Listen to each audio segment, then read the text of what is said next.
आप सबको मेरे यूट्यूब चैनल पर बहुत बहुत आने के लिए बहुत बहुत स्वागत है। और आज हम लोग पढ़ेंगे आदिकाल का नामकरण। आदिकाल का नामकरण कैसे कैसे हुआ, तो बहुत सारे विद्वानों ने आदिकाल का बहुत सारा नाम दिया है। जैसे जॉर्ज ग्रेशन ने सब चारण काल, मिश्र बंधु ने प्रारंभिक काल, रामचंद्र शुक्ल ने वीर गाथा काल, महावीर प्रसाद द्विवेदी ने बिजुअपन काल, राजकुमार वर्मा ने संधि काल एवं चारण काल, विश्वनाथ प्रसाद मिश्र ने वीर काल, राहुल शांकृतानंद ने सिद्ध सामंत युग, हजारी प्रसाद द्विवेदी ने आदि काल।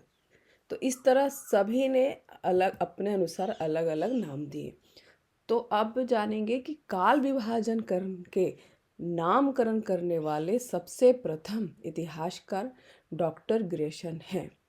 उन्होंने हिंदी साहित्य के बारे में लिखा और उसका नामकरण करने की कोशिश किया। डॉक्टर ग्रेशन द्वारा दिया गया नाम चारण काल बिल्कुल उपयुक्त नहीं था, क्योंकि चारण नाम के अंतर्गत सिर्फ चारण साहित्य ही आता है।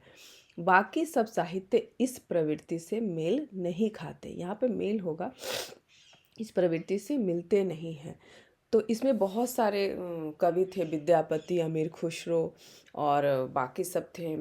सिद्ध साहित्य को भी हम लोग बिल्कुल नज़रअंदाज नहीं कर सकते। जैन साहित्य थे, नाथ साहित्य थे, जिन्होंने बाद में भी हिंदी साहित्य पर बहुत असर डाला। तो इनको हम नज़रअंदाज नहीं कर सकते, इसलिए नाम ये उपयुक्त जान नहीं पड़ा।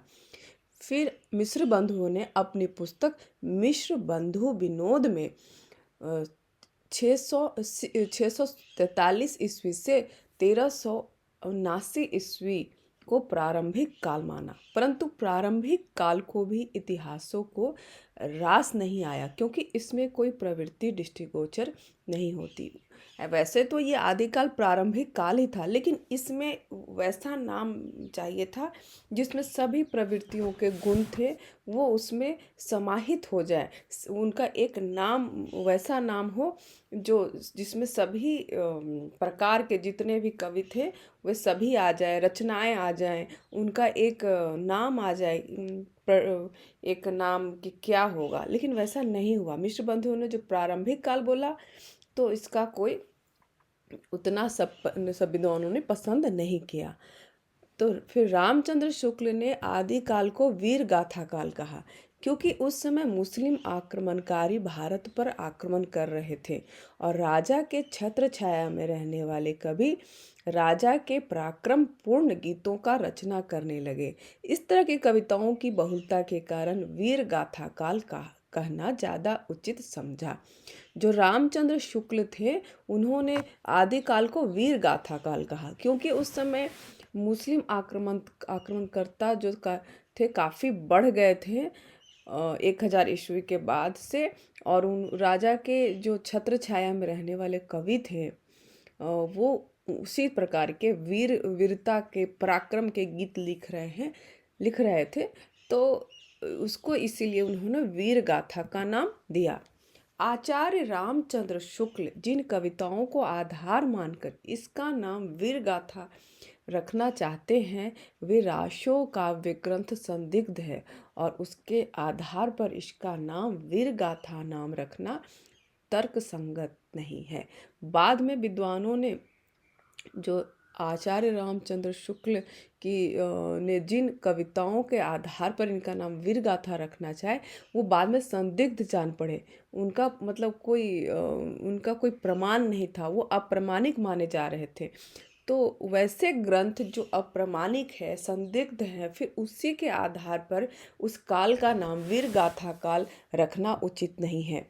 आचार्य रामचंद्र शुक्ल ने कभी भी सिद्ध और नाथ और जैन कवियों के जितने भी ग्रंथ हैं, उनको हिंदी साहित्य के अंदर नहीं माना, उनको नहीं वो मानते थे।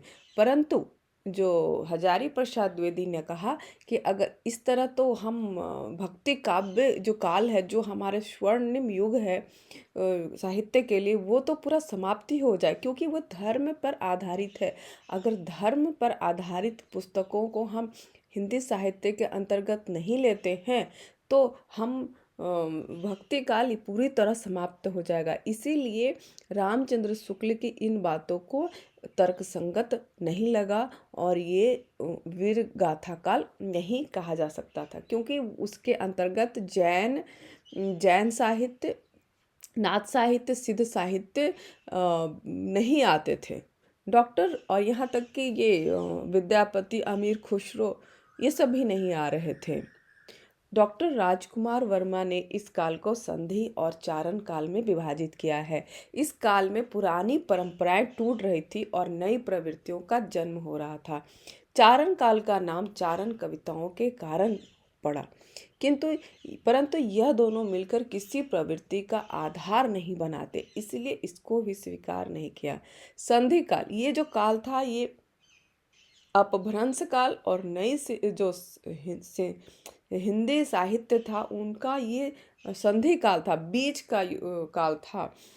तो उन्होंने, डॉक्टर राजकुमार वर्मा ने इसे संधि काल और चारण काल मतलब जो चारण कविताएं लिखी जा रही थी उसके आधार पर उन्होंने ये नाम दिया, परंतु ये भी किसी प्रवृत्ति का आधार नहीं बन रहे थे। हजारी प्रसाद द्विवेदी ने इस काल को आदि काल नाम दिया, जिसे सभी इतिहासकारों ने स्वीकार किया, क्योंकि इस काल में रचित आध्यात्मिक, श्रृंगारिक, वीरता की प्रवृत्तियां सब इसमें समाहित हो जाती हैं। इसीलिए इसका नाम आदिकाल उचित जान पड़ता है। तो इस तरह हम देखते हैं कि नामकरण में बहुत दिक्कत हुआ और बाद में हजारी प्रसाद द्विवेदी के ही नाम को आदिकाल को उसको ग्रहण कर लिए सभी विद्वानों ने, और कोई मना भी नहीं किया। तो इस तरह हम देखते हैं कि हिंदी साहित्य का जो पहला जो चरण है उसको आदिकाल उसको माना गया। तो आप लोगों को मेरे यूट्यूब पर बने रहने के लिए बहुत बहुत धन्यवाद, और मैं चाहूँगी कि आप मेरे वीडियो को लाइक और शेयर करें और सब्सक्राइब करें, और मैं इसका लिंक जो है उसमें डिस्क्रिप्शन बॉक्स में डाल दूँगी कि आप उससे अपना नोट्स बना सकें, और बाद में इसी तरह मैं वीडियो अपना लाते रहूँगी। आप लोगों को बहुत बहुत इस पर आने के लिए, मेरे यूट्यूब चैनल आने पर बहुत बहुत धन्यवाद। Thank you.